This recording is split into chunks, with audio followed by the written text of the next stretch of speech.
Muy buenos días. Quisiera comenzar felicitando al doctor Carrizosa por su excelente presentación, ya que convertir en algo relativamente fácil de entender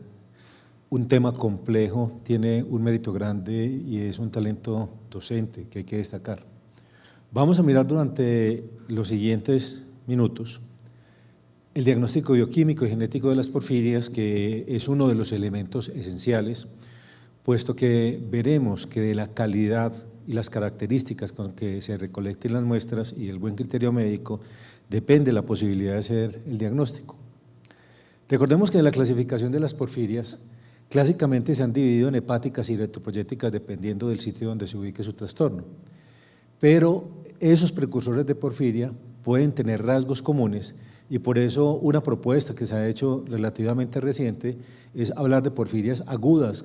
entre ellas la porfiria por déficit de ácido delta-aminolebulínico, la porfiria intermitente aguda, la coproporfiria hereditaria y la porfiria variegata. Y de manera complementaria, las porfirias hepáticas no agudas, como la porfiria cutánea tarda, la porfiria congénita eritropoyética, la protoporfiria eritropoyética y la porfiria hepatoeritropoyética. Cuando uno ve esta serie de diagnósticos, empieza a considerar la posibilidad de que sea bien complejo llegar a caracterizar específicamente de qué se trata, pero iremos viendo lentamente cómo poder caracterizar con precisión no resulta tan complejo como uno consideraría. El doctor Carrizosa nos hizo una muy buena descripción de esta vía y recordemos entonces que las porfirias son un grupo de enfermedades esencialmente metabólicas que generalmente son hereditarias, ya que por ejemplo la porfiria cutánea tarda puede ser adquirida, es la única porfiria con esa característica, en pacientes que presentan por ejemplo consumo de alcohol, dosis altas de estrógeno como anticonceptivos, coexistencia de alguna enfermedad infecciosa viral como puede ser una hepatitis B, C o un VIH.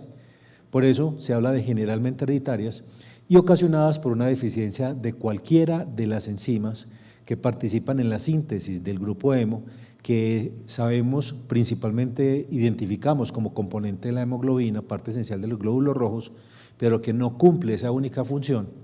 ya que el hemo está presente en una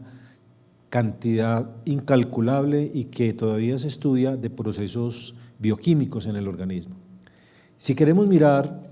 lo que está sucediendo específicamente en el caso del diagnóstico bioquímico, podemos echar mano de esta metáfora diseñada por el profesor Rafael Enríquez de Salamanca de España, estudioso de las porfirias, en que él habla que la síntesis del grupo hemo es como tener una fábrica. Y aquí tenemos la fábrica en funcionamiento, donde al final el grupo hemo, que se utilizará para muchas destinaciones de procesos metabólicos y bioquímicos en el organismo, estará listo. Pero ¿qué sucede cuando hay un grupo de trabajadores, que serían las enzimas, que deben trabajar de manera mancomunada y armónica a la misma velocidad? Y uno de ellos, por ejemplo, deja de trabajar a esa velocidad, y aquí podríamos tener, por decir algo, una enzima como la ala de hidratasa y acumular ácido delta-aminolebulínico o acumular porfobilinógeno, y esto hace entonces que de ahí en adelante todo comience a estar carente y de ahí para atrás todo se comience a acumular. Lo que se pretende en esa fábrica es sintetizar un anillo denominado pirrólico, cuyo ensamble en un anillo tetrapirrólico nos va a servir como transportador de una gran cantidad de moléculas en el organismo encargadas de procesos de metabolismo, de oxigenación, de equilibrio, de participación en síntesis de vitaminas, de generación de energía para el cerebro, etcétera. Así que una de las grandes moléculas que se acumula es el porfobilinógeno urinario y por ende es uno de los objetivos a demostrar cuando hay una crisis de porfiria. El porfobilinógeno urinario aumenta en pacientes con ataques agudos de porfiria hepática, pero también puede aumentar y es característico en la porfiria intermitente aguda como parte de las porfirias hepáticas, en la coporfiria hereditaria y en la porfiria variegata. Es bien interesante saber que cuando aumenta, una de las características es el dolor, pero las porfirias suelen mostrar otro tipo de sintomatología asociada que puede ser más característica de porfirias de otra índole y que, por ejemplo, la fotosensibilidad está casi que invariablemente presente con magnitud diferente en los pacientes de porfiria y la exposición prolongada a los rayos solares puede en una persona desencadenar una crisis de porfiria, a pesar de que inicialmente uno no consideraría pudiese ser afectada de forma significativa. El porfobilinógeno urinario es muy importante de determinar, porque uno sabe que una persona puede tener una porfiria, pero no estar aumentado en casos de una porfiria cutánea tarda, en una porfiria eritropoyética congénita o en una protoporfiria eritropoyética. Tratar de hacer el diagnóstico entonces de las porfirias cuando uno tiene una fuerte sospecha clínica con base en el comportamiento, signos, síntomas y características fenotípicas de la persona puede ser más simple de lo que uno consideraría, porque si empezamos a mirar las diferentes participaciones de los sitios donde hay una mutación, mutemos por ejemplo acá. Si estamos mutando en el paso que convierte la acción del porfobilinógeno, vamos a tener que la porfobilinógeno de aminasa mutada va a llevar a acumulación de porfobilinógeno y de su precursor el ácido delta aminoleulínico, pero la excreción de porfirinas en heces va a ser normal. Ahí tenemos una primera limitante en el medio y es que hay disponibilidad en la mayoría de los hospitales de medición de porfobilinógeno. En muchos no hay posibilidad de hacer determinación de ácido delta aminoleulínico, ya que se considera que es una enfermedad muy rara en el mundo. Cuando uno lee la literatura encuentra 10 casos reportados, pero desafortunadamente es que los médicos no reportamos. La ausencia de evidencia no es evidencia de ausencia y el hecho de que haya 10 no quiere decir que no exista. Si en el Hospital San Vicente de Paul, cuando laboraba, logré documentar 3 casos específicamente, quiere decir que no es tan raro, porque sería completamente absurdo que allí estuviéramos diagnosticando 3 casos si hay 10 en el mundo. Es más común de lo que se sospecha, pero pasa a veces desapercibido el diagnóstico porque no se hace la determinación de ácido delta aminoleulínico y simplemente se excluye la posibilidad de una porfiria porque se solicita específicamente porfobilinógeno. Así que hay 2 cosas que deberíamos empezar a considerar. El ácido delta aminoleulínico, y para medirlo, un ácido es estable en un ácido y habría que agregarle ácido clorhídrico a la muestra de la orina para mantenerlo estable y ser susceptible de determinar. Pero también de manera concomitante mirar la excreción de porfirinas en materias fecales, que no lo estamos solicitando, no se está haciendo generalmente y por lo tanto se nos están perdiendo algunos otros pacientes que deberían, si se documentan, ser estudiados de otra manera. Entonces, una simple mutación de las más comunes en la porfobilinógeno de aminasa nos llevará a la acumulación de porfobilinógeno y ácido delta aminoleulínico y ya tenemos un diagnóstico bioquímico con un fuerte soporte que nos permitirá considerar en ese paciente la elevación de sus precursores, la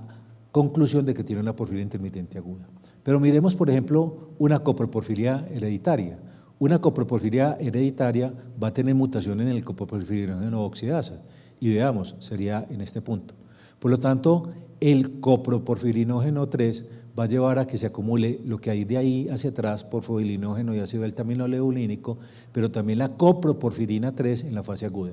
Y de ahí la necesidad de hacer determinación en heces de coproporfirina 3, porque si únicamente hiciéramos solicitud de porfobilinógeno, podríamos confundir una porfiria intermitente aguda con una coproporfiria hereditaria, y si omitiéramos la solicitud en heces de determinación de coproporfirinas, la ausencia de esta documentación nos orientaría mal hacia el diagnóstico y obviamente generaría síntomas que podrían llevar a confusión.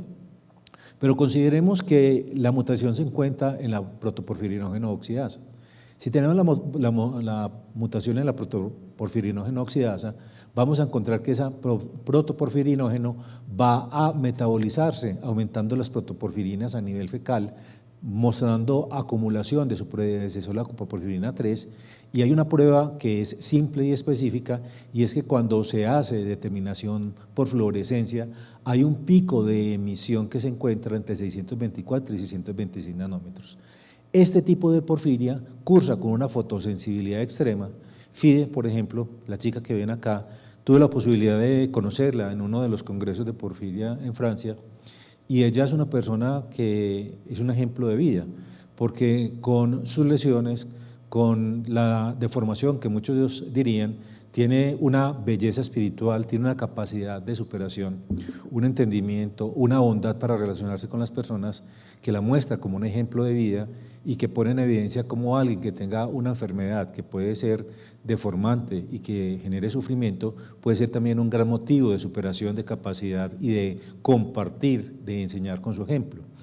En el caso específicamente entonces de contar con algo muy elemental, como es la posibilidad de solicitar una fluorescencia de emisión y que en la Facultad de Medicina de la Universidad de Antioquia existe esa posibilidad, el conocer este punto de emisión de 626 nanómetros nos permite, aunado a la clínica, confirmar bioquímicamente que esa persona está teniendo una porfiria variegata. Porfiria variegata la tenemos en el medio porque existen diferentes tipos de penetrancia. Son alelos que uno puede compensar parcial o totalmente el funcionamiento de otros y por lo tanto es necesario que nos centremos en la posibilidad de considerar pruebas de tamizaje. Piensen que desafortunadamente las pruebas de tamizaje también han sido de cierta manera descalificadas en el medio, porque cuando uno lee la literatura encuentra una serie de afirmaciones en relación con la posibilidad de falsos positivos y negativos que tiene y que por ello no deberían ser utilizadas, pero cuando uno mira en el trasfondo hay una serie de pruebas rápidas que empleamos en medicina que de manera aislada podrían ser descalificadas completamente, pero cuando tenemos algo que es esencial, la clínica del paciente y adicionalmente la posibilidad de contar con una prueba rápida, deberíamos empezar a considerar seriamente la integración de los dos aspectos que son complementarios y que nos permitirían tener un primer paso con una mayor posibilidad diagnóstica. Y en este primer artículo, observen, publicado en Lancet, hablan de que un screening negativo no excluye un ataque de porfiria aguda y es algo y un principio de lo que debemos partir. ¿Por qué? Primero, cuando está comenzando la crisis, no es simplemente el único marcador la elevación que se va a ir dando de porfobilinógeno, desde el mismo comienzo puede presentarse el dolor, pero muchos pacientes de manera estoica se aguantan 2 o 3 días en la casa, saben cómo hidratarse, saben consumir el azúcar que hace una retroalimentación negativa sobre la síntesis de porfobilinógeno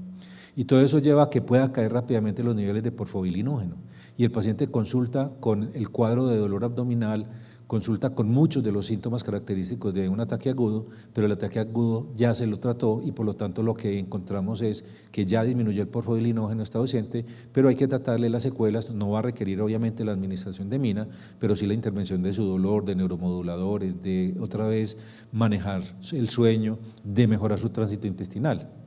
Así que si la sospecha clínica persiste, hay necesidad de cuantificar porfobilinógeno y medirlo también las porfirinas plasmáticas y fecales. Es importante entonces no únicamente circunscribirnos a lo que estamos haciendo orina, sino también la posibilidad de considerar porfirinas plasmáticas y porfirinas fecales.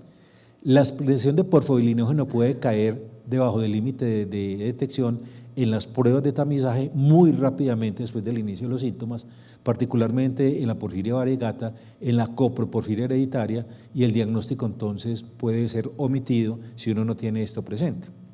Nuestra experiencia también ha sido que pacientes que han presentado un test de Host positivo con síntomas inequívocos de porfiria, como lo es el dolor abdominal, el vómito, la alteración del tránsito gastrointestinal, la disautonomía, antecedentes de haber convulsionado, pero que se han empezado a tratar, rápidamente desaparece la positividad y queda débilmente positivo, muy probablemente por debajo de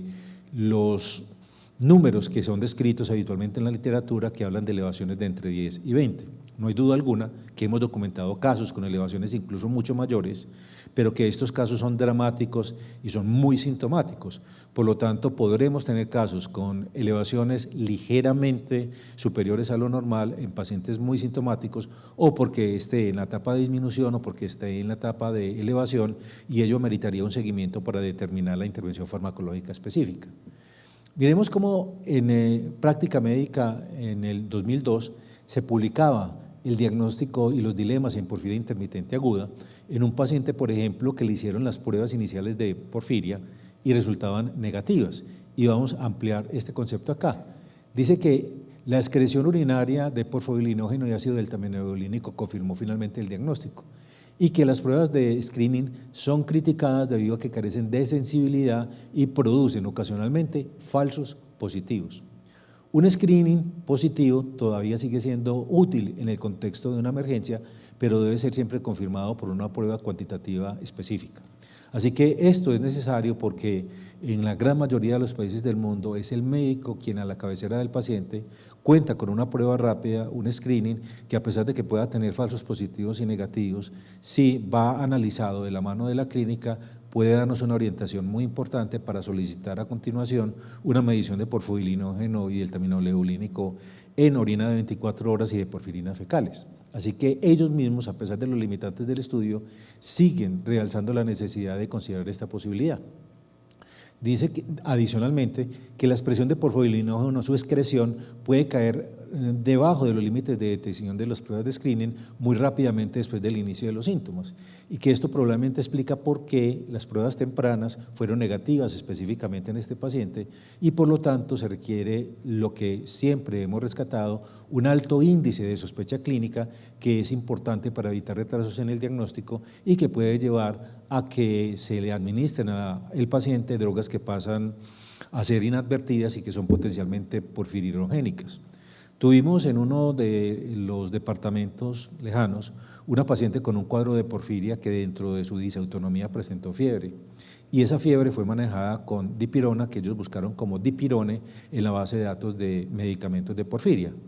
Pues desafortunadamente desconocían que la denominación común internacional es metamizol, que figuraba como tal, que es contraindicada en porfirias, y la paciente, recibiendo 2 gramos cada 6 horas, rápidamente se descompensó y murió. Así que errores de esta índole pueden suceder porque no tenemos la certeza o simplemente hay un desconocimiento de lo que pueda estar pasando. Miren que las pruebas de tamizaje en porfiria siguen siendo entonces publicadas y tenemos manifestaciones desde 1974 hasta manifestaciones recientes como en el 2016, y por eso tenemos estas como tan antiguas del test de Hosch al lado de la cama en el porfobilinógeno en pacientes en que se les sospecha de porfiria, o el poder del test de Hosch donde participa el doctor Salamanca. Y en este primero artículo, en el 1974, dice que ellos sugieren que el test de Hosch reemplace el de Watson-Schwartz, y que no es menos efectivo en muchos sentidos, por su simpleza es mejor, y que no es la intención añadir más armamentario diagnóstico a la medicina, sino mejorar la metodología existente para que el diagnóstico sea más eficiente. Pero uno encuentra, dependiendo del tipo de escuela, quienes defienden el uno o el otro test. El caso es que, por ejemplo, los dos los tenemos en el medio. El test de Hosch se hace gratuitamente en pacientes en que se sospecha. El test de Watson-Schwartz, por ejemplo, es la prueba rápida para hacer el diagnóstico en los servicios de urgencias del Hospital San Vicente de Fundación, y lo realiza el laboratorio más o menos en una cuestión de 2 horas, pero un test de Hosch se puede realizar en 2 minutos. Observen cómo en este journal del 2016 destacan que la herramienta para realizar un diagnóstico rápido es el test de Hosch, y que detecta porfobilinógeno en orina, y es una alternativa que no deberíamos excluir del armamentario. Y siguen habiendo publicaciones como desde 1977 en que comparan el test de Hosch y el de Watson-Schwartz, y finalmente mencionan que prefieren realizar el test de Hosch que el de Watson-Schwartz en la cama del paciente, pero quien es un laboratorista prefería realizar el test de Watson-Schwartz porque requiere, según ellos, de que haya muy buena luz, lo cual no limita significativamente la posibilidad de hacer un test de Hosch en un ambiente adecuadamente iluminado. Y dicen además porque la interpretación del color es altamente importante. Y sí, esto como cualquier muestra que uno por primera vez haga requiere de que se haga un entrenamiento, que es muy simple, que es muy sencillo. Hay una curva de entrenamiento de crecimiento, y mientras más pruebas haga, más fácilmente lo va a diagnosticar, pero es algo relativamente sencillo, rápido y simple de aprender. Observen, por ejemplo, por qué en esta de Archivos de Neurología de 1977 hacen una comparación en el test de Watson-Schwartz y en el de Hosch. Y miren los reactivos que hay que utilizar para hacer una determinación, para finalmente ubicar el color característico del porfobilinógeno como un rosado, y la simpleza de tener un tubo control y aplicar el test de Hosch, que simplemente requiere de tener una alícuota de una muestra preparada con 1 centímetro del reactivo del test de Hosch y unas gotas de orina, porque siempre se agrega la orina al reactivo y no lo inverso. Si uno compara entonces, mira esto y esto, obviamente, el primer test, el de Watson-Schwartz, debería hacerse en un contexto de laboratorio, pero el test de Hosch debería uno hacerlo en la cama. Y ellos concluyen que ambos métodos son muy útiles en detectar las concentraciones de porfoilinógeno urinario anormal durante un ataque agudo de porfiria, generalmente superiores a 10, pero el test de Hosch suministra un método simple y una evaluación rápida de determinación de porfoilinógeno, y los resultados positivos, ya sean por el screening o por otro método, demandan también obviamente una medición cuantitativa de determinación de porfoilinógeno para confirmar la sospecha. Es decir, uno toma el test de Hosch simplemente como eso, un tamizaje, y a continuación solicita la determinación de porfoilinógeno en orina de 24 horas. Un error que con frecuencia cometemos es que decimos, bueno, vamos a tomar el test a partir de mañana. Se pierde un tiempo precioso de intervención que puede evitar complicaciones en el paciente, y uno debería en cualquier momento empezar la determinación de orina de 24 horas, no tiene que ser a una hora específica que a veces se somete, que no se recibe sino a partir de tal hora, etcétera, y eso va limitando, porque qué tal que en ese momento ya se esté controlando el paciente con la hidratación, con la dextrosa, caen rápidamente los niveles y finalmente sale un test que es negativo cuando su comienzo fue positivo. Algo también que debemos tener en consideración es que si buscamos en la literatura eliminación de porfoilinógeno y ritmo circadiano, se encuentra que cada 70 minutos hay un pico de eliminación de porfoilinógeno, y que por lo tanto, de manera ideal, si fuéramos a hacer una medición de 24 horas, deberíamos estar haciendo emisión por emisión, porque hemos tenido la posibilidad de hacer de 24 horas la prueba del test de Hosch, y encontramos que de 5 pruebas, 2 son positivas altamente y 3 son negativas. Y cuando mezclamos la prueba y hacemos una orina de 24 horas total, las negativas diluyen las positivas y el resultado es falsamente negativo. Así que hay necesidad de hacer investigación, correlación, publicación para tratar de optimizar la realización de estas pruebas. Y miren que el test de Hosch, que es esa prueba rápida para porfiria en un paciente que esté presentando una crisis, es simplemente una prueba cualitativa que permite tomar la decisión de tratar al paciente.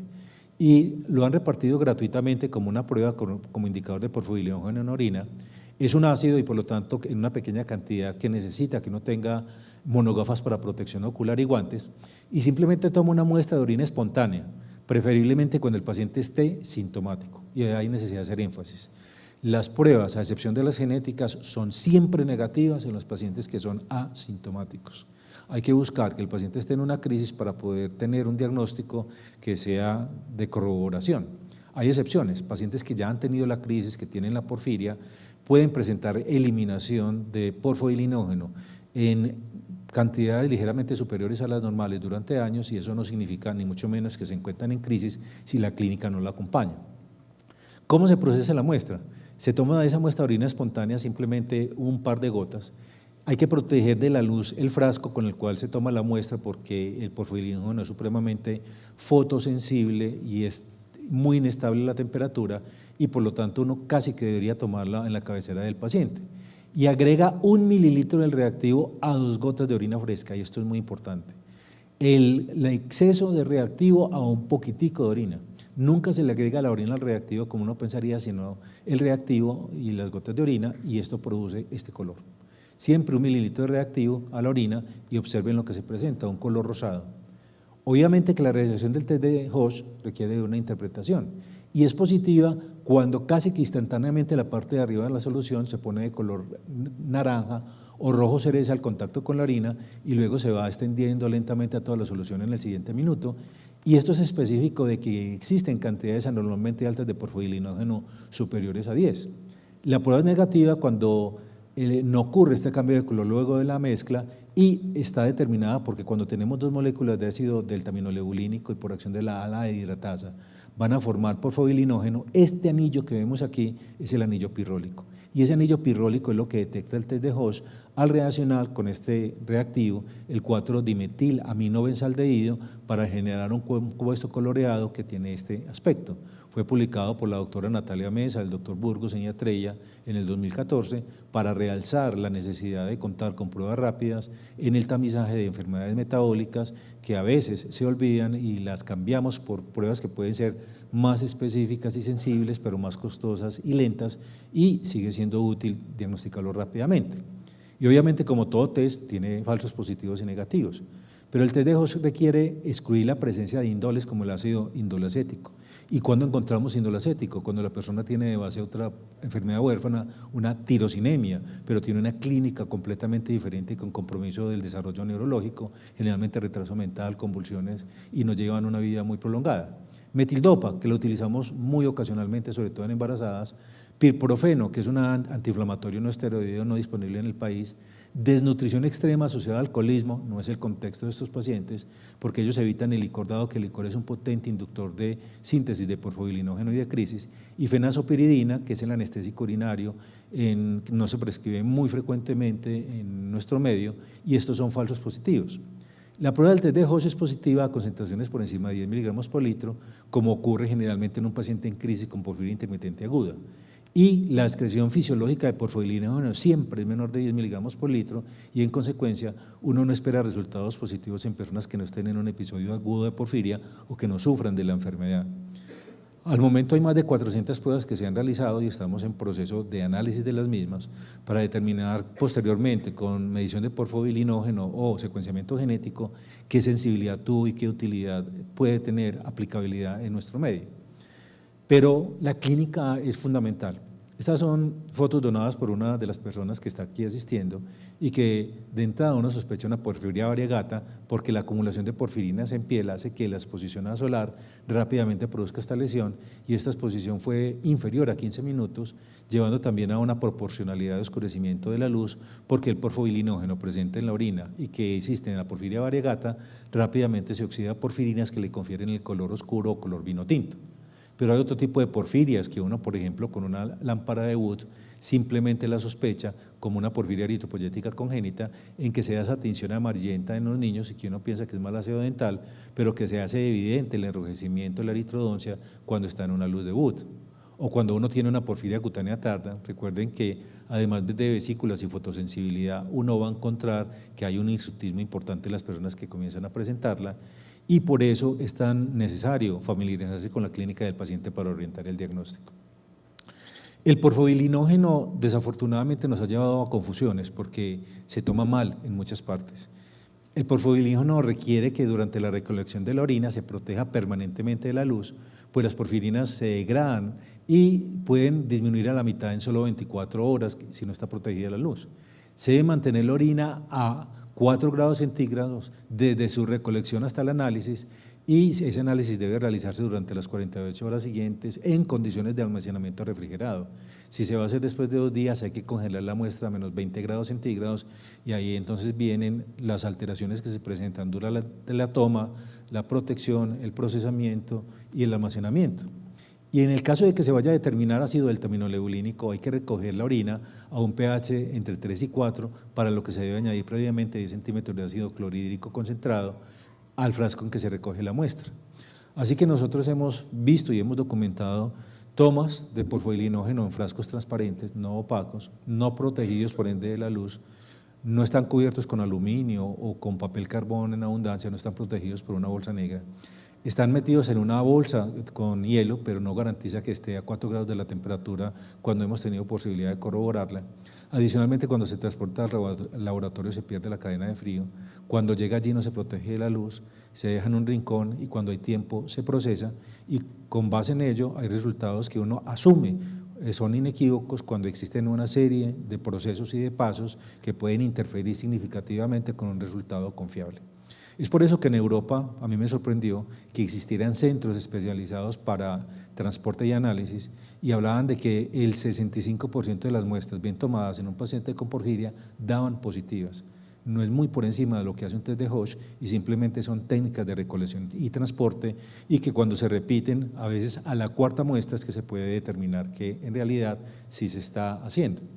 Mire que cuando se toma ya y se decide solicitar la orina 24 horas, observen las instrucciones. El paciente desecha la primera orina de la mañana, o sea que de una vez estamos perdiendo tiempo importante, porque debería empezarse a tomar desde el momento en que dio positivo el test. Y se recolectan las siguientes micciones de orina en un recipiente plástico de color opaco, protegido de la luz con bolsa negra, ya que es fotosensible. Hay que conservar la recolección refrigerada a 4 grados centígrados porque también es termosensible, e irle agregando inmediatamente cada emisión de orina emitida, todo esto conservado en una nevera. y al día siguiente, exactamente a la misma hora en que la orina fue desechada el día anterior, se recoge la última muestra y se transporta en cadena de frío y con fotoprotección al laboratorio para su análisis inmediato. Yo pienso que acá nos equivocamos y es porque uno debería inmediatamente hacer el diagnóstico, empezar a hacer la recolección de la orina de 24 horas y no simplemente hacerlo con una técnica de estas que si bien es óptima para la determinación, por ejemplo, de porfoilinógeno en el caso de una intoxicación por plomo, metales pesados y que no compromete la vida del individuo, es muy diferente a cuando tenemos un paciente con una crisis. Eso prácticamente es como que si nos llega un paciente diabético con una cetoacidosis y le decimos, no, mañana en ayunas se la medimos para poderlo interpretar adecuadamente, por ahora no le hagamos nada, es un error. Pero si vamos a mirar el algoritmo clínico analítico para el diagnóstico de porfirias es muy simple, porque si es una persona con dolores neuroviscerales, con o sin lesiones cutáneas, vamos a tener porfoilinógeno y ácido deltaminoledulínico en orina, que dio normal. Piensa en el laboratorio, si confirma que el laboratorio es confiable, la muestra bien tomada, transportada y analizada, se excluyó la porfiria como causa aguda. Pero si hubo algún tipo de alteración en la toma, el procesamiento, pues piense que hay que repetirlo. Hay que medir también concomitantemente porfirinas en heces para tratar de establecer si hay una porfiria variegata o una copoporfiria hereditaria. Pero si el ALA y el PBG fueron aumentados, pues hay que medir porfoilinógeno diaminasa en cuanto a actividad, que no siempre es completamente diagnóstico de la enfermedad, puesto que hay acción residual en algunos otros tejidos y podría confundir. Y también porfirinas en heces para mirar si hay una porfiria intermitente aguda, si es una rara mutación de porfoilinógeno diaminasa, si es variegata o coporfiria hereditaria. Y en este sentido vamos viendo cómo la clínica hace que sea simple el análisis bioquímico. Si es una urticaria por eritema inducida por el sol o con lesiones ampollosas en la piel, y mire que aquí puede tener sí o no lesiones, por lo tanto la fotoprotección es fundamental, hay que solicitar porfirinas en sangre y protoporfirina. Si es normal, pues nos va a excluir una protoporfiria eritropoyética y hay que pensar en otras porfirias cutáneas. Se hará el estudio de porfirinas en orina y en heces y si está aumentada, pues ya quedó hecho el diagnóstico de que ese paciente tiene una porfiria eritropoyética. Si hay lesiones ampollosas en la piel, uno solicita porfirinas en sangre y en orina, pero porfirinas y no porfoilinógeno. Si es normal, se miden porfirinas en heces y si son normales se descarta ese tipo de porfiria asociada a lesiones ampollosas. Pero si está aumentado, interpretar los resultados en sangre, orina y en heces y empezar a considerar si es una porfiria cutánea tarda, si es una porfiria variegata, si es una porfiria eritropoyética congénita o si es una coporfiria hereditaria. Así que es relativamente simple si lo queremos mirar desde esta perspectiva. Pero todo lo anterior, lo que les he dicho, está algo más ampliado cuando uno considera la posibilidad del secuenciamiento genético, que es el gol estándar para tener una mayor certeza, aunque no la absoluta seguridad, porque cada vez se van reportando nuevas mutaciones que al no estar consignadas en las bases de datos previas contra las que se comparan las muestras, se reportan inicialmente que son negativas cuando pueden ser positivas. De ahí que el examen genético debe ser interpretado por alguien que tenga experiencia, que tenga conocimientos de los términos, que sepa deducir si puede todavía ser concluyente o no, porque una nota de página frecuente en la mayoría de los exámenes es que no necesariamente excluye el 100% del diagnóstico, tiene una aproximación diagnóstica muy alta, pero no es 100% posible diagnosticarlo incluso mediante secuenciamiento genético cuando la clínica sigue predominando. Así que lo que vimos previamente está aquí más ampliado y no pretendo extenderme en ello porque van a tener posibilidad de contar con este algoritmo para que puedan ubicar, analizar y finalmente sospechar fuertemente qué solicitar y qué pedir. Cuando uno tiene ese tipo de sospechas, vienen por ejemplo en esta paciente que tenía en este momento 26 años, cuando empezó con el periodo empezó a convulsionar, se le diagnosticó una epilepsia catamenial,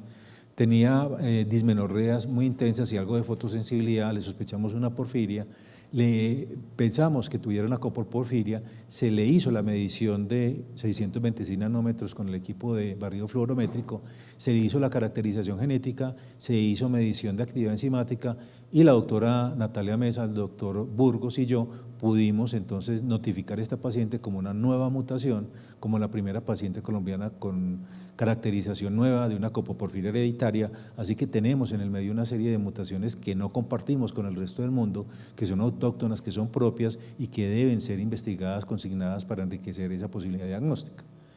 Los distintos genes de porfiria pueden ser atribuidos a mutaciones en todo el proceso que ya el doctor Carrizosa nos mostró magistralmente. Y miren entonces los genes que hay, dónde están ubicados, cuál es el tipo de herencia que tiene y cuál enzima puede estar comprometida. Cuando se encuentra una mutación y uno puede ligarla a un tipo de porfiria específica, puede definir si es una eritropoyética, una intermitente aguda, una eritropoyética congénita, una coproporfiria hereditaria, etcétera, y por eso se pide un barrido que involucra el secuenciamiento de todos estos genes.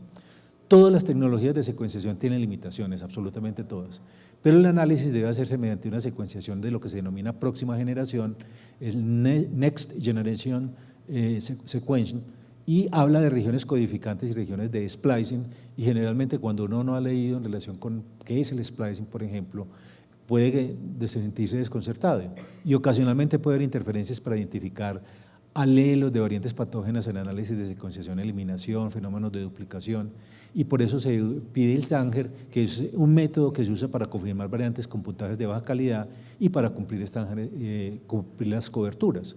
Si miramos, por ejemplo, un término como el splicing, observemos aquí que tenemos una secuencia en que vamos a producir una isoforma de una proteína. Y miren que tenemos la roja, la amarilla, se saltó la verde y quedó con la azul. El splicing es una especie de exclusión o de empalme que se da entre los primeros y omite una serie de bases. Pero miren en este segundo splicing cómo tenemos el rojo, se saltó el amarillo, tenemos el verde y el azul, y luego codificó para producir mediante un splicing alternativo una isoforma de proteína, y obviamente que esta proteína va a tener los componentes de su predecesor, va a tener diferente esta otra isoforma por splicing, y puede que una de ellas sea funcional, la otra no, y por eso hay que hacer ese tipo de secuenciamientos, medición de actividad de enzimas y finalmente concluir si ese tipo de splicing específicamente en ese secuenciamiento genético puede tener una repercusión patológica o no tenerla.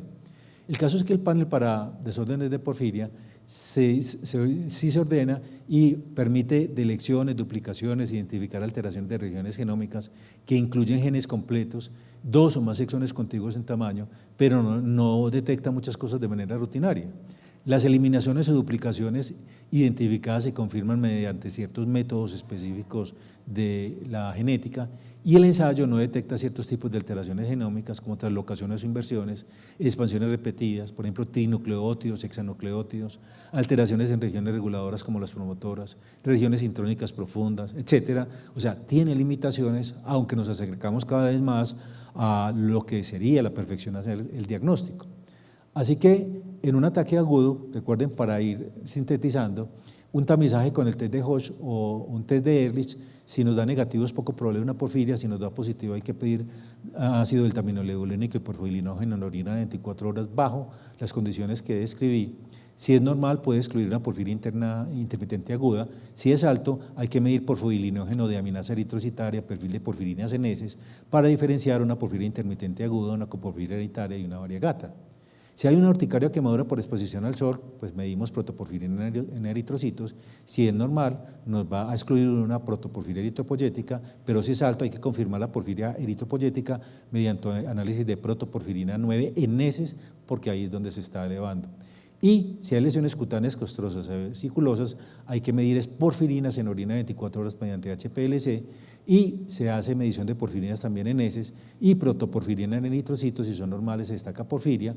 Se interpreta el cromatograma cuando hay lesiones cutáneas, porque hay una probable cutánea tarda. Se analizan las heces para discriminar entre una porfiria cutánea tarda, una porfiria variegata, una coproporfiria hereditaria, o si tiene una protoporfiria eritropoyética. Analizar la sangre para también mirar la protoporfiria eritropoyética.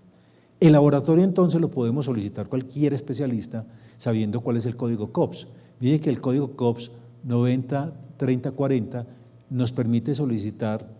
la muestra de la mañana para hacer determinación de porfoilinógeno en orina 24 horas y confirmar el diagnóstico, y es una muestra que es cualitativa. Pero si pedimos la siguiente, el 903041, es una muestra cuantitativa en 24 horas y obviamente requiere el recipiente oscuro con cadena de frío y también permite confirmar el diagnóstico. Pero cuando hay necesidad, cuando el paciente no presenta crisis, ha presentado clínica, ya está recuperado, pues no vamos a esperar a que tenga otra crisis para medir el porfoilinógeno, solicitemos el secuenciamiento genético en sangre, que es el 908420 y que nos permite solicitar todos estos genes para confirmar el diagnóstico con mucha mayor certeza. Sin embargo, frente a un paciente que tenga clínica y un test de tamizaje positivo, el tratamiento nunca debe ser condicionado a un resultado de orina en 24 horas, sino que debemos suministrar el medicamento, puesto que cualquier retraso en la administración podría llegar a ser sinónimo de muerte. El diagnóstico molecular sigue siendo el gol estándar, pero si uno tiene un diagnóstico bioquímico ya confirmado con una elevación significativa y una clínica compatible, pues se podría llegar a omitir el diagnóstico molecular. Es importante, pero no necesariamente esencial. Se hace el secuenciamiento de los de los genes más frecuentemente involucrados, la deshidrogenasa, la hidroximetilvilano sintasa, la coporfirinógeno oxidasa y la protoporfirinógeno oxidasa. Y recuerden, reitero que el inicio del tratamiento no debe ser condicionado a un resultado de laboratorio si la clínica es compatible. Para concluir, es esto simplemente un pantallazo de la Iniciativa Europea para las Porfirias, y lo que he querido transmitirles está ahí en ese pantallazo. Lo primero es que la presencia de cantidades anormalmente elevadas de porfirinógeno en orina es fácilmente demostrable mediante un sencillo test de Hosch. Un test negativo prácticamente descarta un dolor abdominal, sea debido a una crisis porfírica. A continuación, los estudios bioquímicos más completos permitirán tipificar la variedad de porfiria que dio lugar a la crisis. En las porfirias mixtas, la variegata y la coproporfiria hereditaria, las porfirinas fecales están característicamente elevadas y las debemos solicitar. Por otro lado, los estudios enzimáticos y genéticos confirman inequívocamente el diagnóstico, y ante un cuadro de fotosensibilización cutánea hay que determinar si el origen de las lesiones dérmicas está en un acúmulo de porfirinas en el plasma, y esa presencia es fácil y rápidamente detectable mediante técnicas tan simples, económicas y sencillas como un barrido fluorométrico. Muchísimas gracias.